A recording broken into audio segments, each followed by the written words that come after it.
Friends, welcome back our channel. आप सभी का आपके अपने चैनल पर स्वागत है। सबसे पहले जो है हम आज एचपीएससी के जो है सिलेक्शन क्राइटेरिया के बारे में बात करने वाले हैं।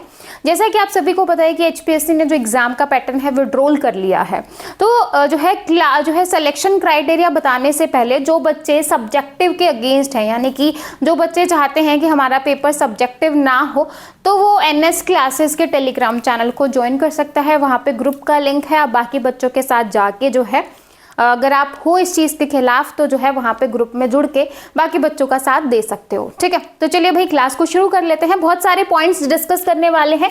एक तो सिलेक्शन क्राइटेरिया देखेंगे, उसके बाद जो है हम इसके अंदर देखने वाले हैं कि भाई जो आपका एचपीएससी का जो प्री और मेंस है वो कितने कितने मार्क्स का रहने वाला है। ठीक है, और जो आपका प्री रहेगा उसमें प्री टेस्ट को पास करने के लिए आपके कितने मार्क्स जो हैं वो होने चाहिए कि भाई आपका कितने मार्क्स हो कि आपका प्री क्वालिफाई हो जाए ताकि आप मेंस दे सको। ठीक है, और एचपीएससी एग्जाम का पैटर्न डिस्कस करेंगे। एचपीएससी और असिस्टेंट प्रोफेसर, यानी कि आपने देखा होगा 16 मार्च को एचपीएससी का एग्जाम पैटर्न विड्रॉल हुआ और 17 मार्च को जो है असिस्टेंट प्रोफेसर का जो एग्जाम पैटर्न है वो विड्रॉल कर लिया गया। ठीक है, जिस बच्चे ने नोटिस नहीं देखा है ऑफिशियल वेबसाइट पे जाके देख सकता है। ठीक है भाई, तो सबसे पहले आपको ये तो पता चल ही गया कि जो आपका अब जो एग्जाम पैटर्न रहने वाला है प्री होगा, मेंस होगा एंड देन इंटरव्यू होगा। ठीक है, ये सारी चीजें आपको पता चल गई हैं। ठीक है, कि प्री होगा, मेंस होगा और इंटरव्यू होगा। ठीक है भाई, अब जो प्री वाला पार्ट है, प्री में जो है आपका कितने कितने मार्क्स का आएगा, कितने परसेंटेज आपकी क्वालिफाई रहेगी। जो पहले था 50% की कंडीशन और जो आपकी नेगेटिव मार्किंग थी वो हट चुकी है। ठीक है, अब वो नहीं होगी ना। वो प्री में अगर मैं बात करूँ कोई नेगेटिव मार्किंग नहीं रहने वाली है, नो नेगेटिव मार्किंग। ठीक है, पेपर जो है वो आपका 100 या 150 में लिया जा सकता है कि भाई 100 मार्क्स या 150 मार्क्स का होगा। बाकी जो आपका प्री वाला पार्ट है वो ये रहेगा कि भाई इसमें आपके जो कॉमन पार्ट थे जैसे हिंदी हो गया, इंग्लिश हो गया, हरियाणा जी के हो गई, साइकोलॉजी हो गया, कुछ पार्ट आपका सब्जेक्ट का भी दे सकते हैं या नहीं भी दे सकते। मे बी सब्जेक्ट में जो मेंस में सिर्फ आपका सब्जेक्ट डाले या कुछ क्वेश्चन डाल भी सकते हैं। ठीक है, तो इसमें जो भी आपके सब्जेक्ट्स रहेंगे वो आपके कॉमन पार्ट से रिलेटेड रहेंगे। कॉमन यानी कि जो भी आपका जैसे 50 मार्क्स का था वैसे ही जो है यहाँ पे आपका थोड़ा ज़्यादा जो है 100 मार्क्स का या 150 मार्क्स का हो जाएगा। जहाँ तक पॉसिबिलिटी है कि 100 मार्क्स का आपका हो, ठीक है, 150 का भी हो सकता है।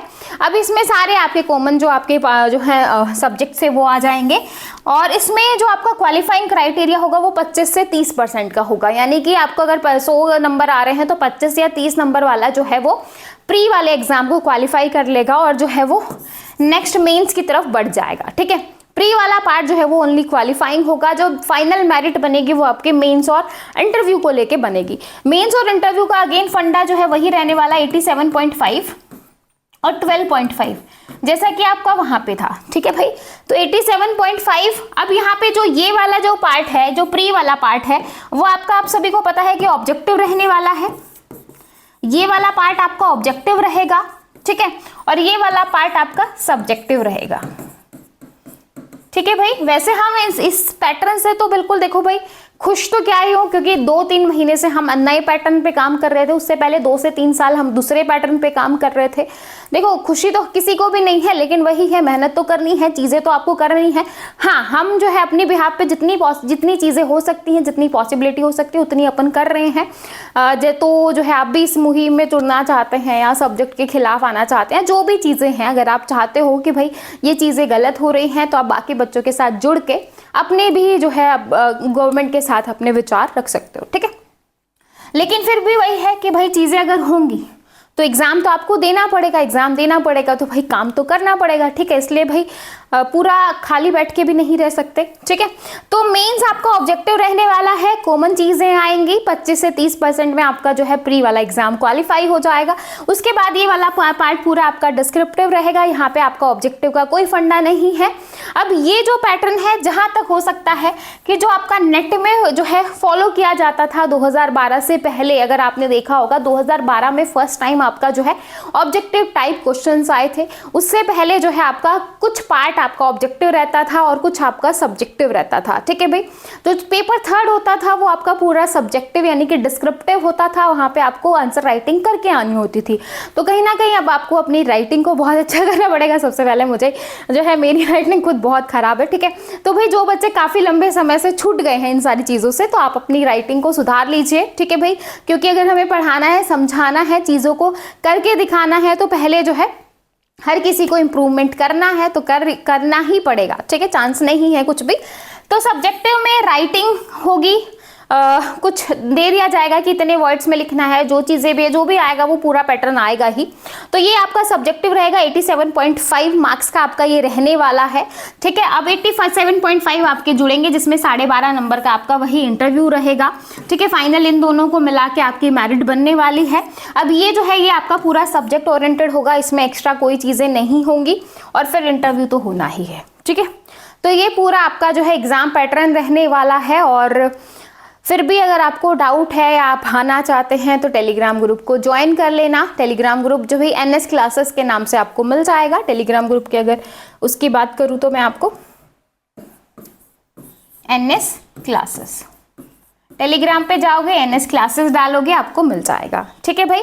तो ये चीज़ें थी, और आई होप आपको एग्जाम पैटर्न अच्छे से समझ में आ गया होगा। फिर भी अगर किसी बच्चे का डाउट है तो आप पूछ सकते हो, बाकी और अच्छे से क्लैरिटी हो जाएगी जब ऑफिशियल आ जाएगा, ठीक है। लेकिन एक तरीके से आपके माइंड में ये चीज़ें हो जानी चाहिए, बाकी इतना भी टफ नहीं है। चीज़ें आएंगी तो डेफिनेटली काम तो करेंगे ही, ऐसा तो नहीं है कि भाई ऐसा छोड़ के कि नहीं नहीं तो हर बार का नाटक है जो भी है। और साथ में एग्जाम पैटर्न अगर पूरा चेंज हुआ, डिस्क्रिप्टिव हुआ, तो आपको टाइम तो मिलेगा पढ़ाई करने के लिए, समझने के लिए चीज़ों को। तो एग्जाम भी आपका जो है लेट जा सकता है। हो सकता है कि कुछ बच्चे जो है वो कोर्ट केस भी कर दें नए एग्जाम पैटर्न को लेके, और अगर आपका एग्जाम जो है ये जो है वो कोर्ट केस हो गया तो फिर और डिले होने के चांसेस हैं। हो सकता है कि ये भर्ती आपकी लटक जाए, कुछ भी हो सकता है। अगर इस पे केस हो गया इस भर्ती पे तो चांसेस हैं कि ये भर्ती आपकी लटक जाए। बाकी कुछ भी हो सकता है, कुछ नहीं बोल सकते। बाकी देखते हैं कि क्या चीज़ें रहेंगी, किस तरीके से रहेंगी, क्योंकि सभी के साथ हुआ है, किसी एक सिंगल सब्जेक्ट के साथ तो हुआ नहीं है। तो अगर कोर्ट केस होगा तो भाई फिर दिक्कत तो हर किसी के साथ। अगर भर्ती पूरी नहीं हुई तो बच्चे तो वैसे ही सफ़र करेंगे, क्योंकि फिर पढ़ने का फ़ायदा क्या हुआ, अलग अलग पैटर्न को फॉलो करने का क्या फ़ायदा हुआ। तो कहीं भी मतलब कुछ भी हो, कुछ भी चीज़ें हो, सफ़र तो बच्चे ही करेंगे। गवर्नमेंट तो सफ़र करने से रही, सफ़र तो बच्चों को ही करना है, ठीक है।